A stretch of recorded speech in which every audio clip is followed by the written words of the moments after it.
where the hut is located. The hut is the peaceful home of $5 Clyde the Banana. Well, I should say it's usually peaceful, but as you can see here, $5 Clyde has been de-stuffed. And I've been called here up to a Rocky Mountain Mennonite camp to figure out who done it. That's right, we are going to investigate this terrible tragedy to figure out who de-stuffed Clyde, and I've narrowed it down to a few suspects, locations around the camp, and items used for the de-stuffing, but I need your help to figure out who done it. First, let me show you some of the items that I think may be involved. This large rock. We are in the Rocky Mountains after all, so that's always suspicious. We've got a frisbee. People like to play frisbee around here. Deck of cards, also very popular, and ping pong.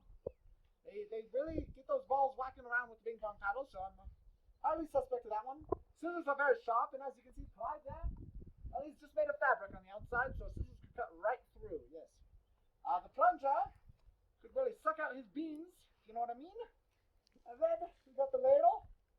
Just scoop and fly, the scoop to whisk is what that one is called.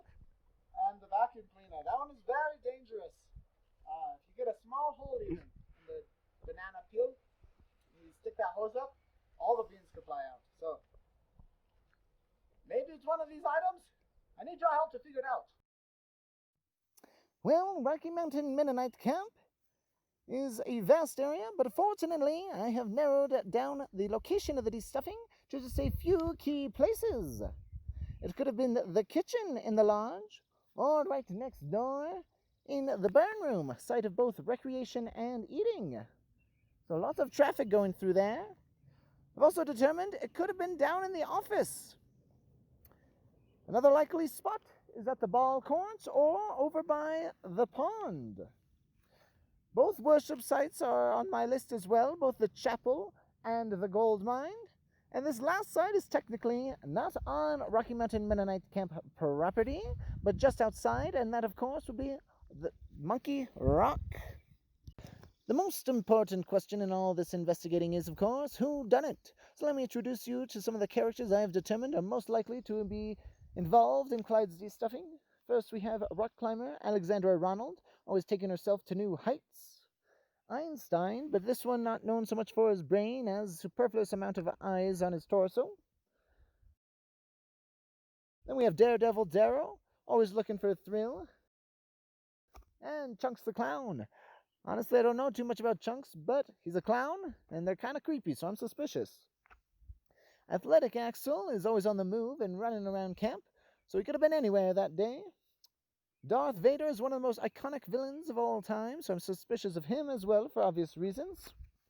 Pirate Piego is a pirate, and they're usually on the ocean, and we're in the Rocky Mountains, so him just being here is very odd in itself. Jeanette Goodall is a nature fanatic and knows the outdoors very well, and camp being nestled in a beautiful pocket of the outdoors makes her a very knowledgeable and capable culprit if she had the motive. And Shelley Muscle is what we call an amphibious character, which means she is equally talented on land and in the water. And with the creek and pond at camp, that makes her very capable as well. I have only begun my investigation, but I plan to have many more interviews with the characters and other witnesses to determine what happened that day and how Clyde was de-stuffed. So follow along and comment below to let me know who you think is acting suspicious and what other leads you are seeing in the videos.